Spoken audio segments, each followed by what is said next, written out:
நண்பர்களே, மீடியா ரிப்போர்ட்டருக்கு வணக்கம். நண்பர்களே, விஷ்ணுவின் 10 அவதாரம் நம்மளுக்கு தெரியும். மத்ஸ்யா, கூர்மா, வராஹா, நரசிம்மா, வாமனா, பரசுராமா, ராமா, கிருஷ்ணா, புத்தா, கல்கி. ஒரு யுகத்திலும் ஒரு அவதாரம் எடுத்த தேவன். இவன் தர்மத்தை நிலைநாட்டும் காரணமாக இவன் ஆகிறான். ஆனால் விஷ்ணு 10 அவதாரத்திலும் பிறக்கிறதுக்கு காரணம் ஒரு ருஷி முனிவர் என்று நான் சொன்ன நீங்கள் நம்புவீங்களா? விஷ்ணுவுக்கு சாபம் கொடுத்த அந்த மகா ருஷி யாரு? ருஷி முனிவரிடம் சாபம் வாங்குற அளவுக்கு மகாவிஷ்ணு அவ்வளவு என்ன தப்பு செஞ்சாரு? மகாவிஷ்ணுவின் தசாவதாரத்தில் பின்னாடி இருக்கிற இந்த சாபத்தின் கதையை வாங்க பார்க்கலாம்.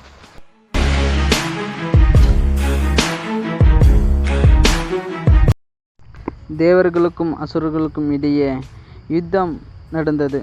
அதில் அசுரர்கள் பெரு வெற்றியை அடைய வேண்டும் என்று நினைத்து அசுரர்களின் குரு சுக்கிராச்சாரியர் அதிகம் பலம் வேண்டும் என்று கைலாய மலையே சென்று தவம் புரிந்தார்.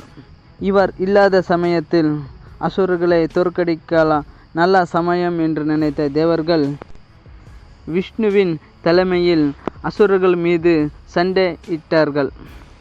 குரு இல்லாத சமயத்தில் தேவர்கள் நடத்திய சண்டையில் தானவர்கள் பயந்து சுக்கிராச்சாரியரின் ஆசிரமத்தில் அடைக்கலம் பெற்றார்கள். அந்த நேரத்தில் ஆசிரமத்தில் தனியாக இருந்த சுக்கிராச்சாரியவின் அம்மா காவியா மாதவியே உதவி கேட்கின்றார்கள். அவங்களும் அடைக்கலம் தராங்க. இப்படி சில மாதங்களாகவே குரு ஆசிரமத்தில் இருந்த அசுரர்களுக்கு உணவு உபசரிப்பு அனைத்தும் காவியா மாதவே பார்த்து கொள்கிறாங்க.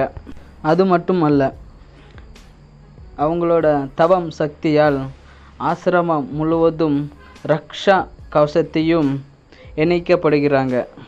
காவியா மாதாவின் தவம் சக்தி எவ்வளவு வலிமையாக இருந்தது என்றால் சாக்ஷாத் இந்திரனு கூட உள்ளே போக முடியவில்லை.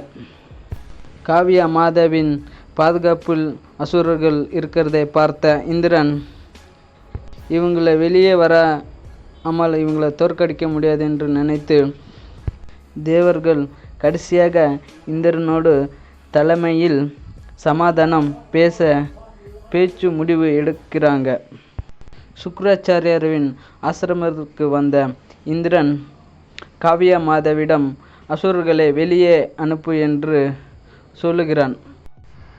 இந்திரன் கூறிய பதிலை காவியா மாதா எந்த பதிலும் கொடுக்காத மாதிரி இருந்து, அவங்க என்னோட பாதுகாப்பில் இருக்கிறவங்க, அவங்களோட பாதுகாப்பு என்னோட பொறுப்பு என்று கூறுகிறாங்க.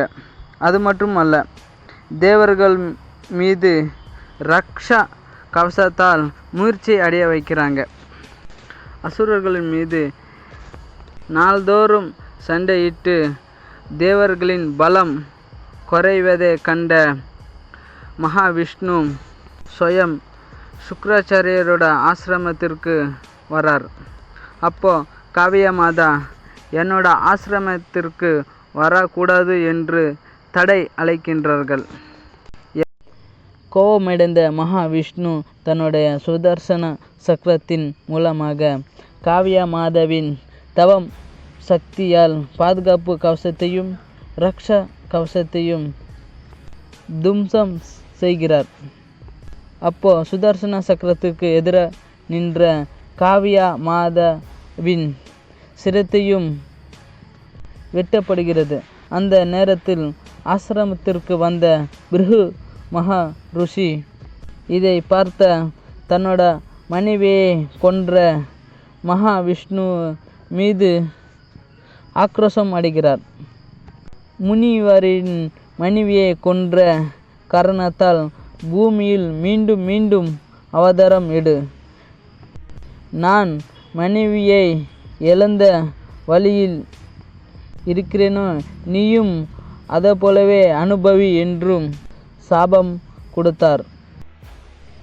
பிருகு மகா ருஷி கொடுத்த சாபத்தினால்தான் மகாவிஷ்ணு இந்த 10 அவதாரமும் எடுக்க வேண்டியதாக வந்தது என்று கூறுகிறது தேவி பாகவத மகாபுராணம். விஷ்ணுவின் சுதர்சன சக்கரத்திற்கு பலியான காவியா மாதா தன்னோட தவம் சக்தியால் மறுபடியும் காப்பாற்றி கொண்டார் பிருகு மகரிஷி.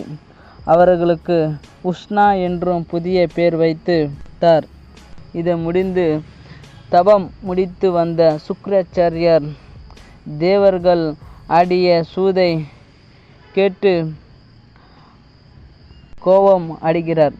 தன்னோட அம்மாவை கொன்ற தேவர்களோட பழி தீர்க்க தேவர்கள் மீது யுத்தம் புரிகிறார் சுக்கிராச்சாரியார். நண்பர்களே, விஷ்ணுவின் தசாவதாரத்தின் சாபத்தின் கதை.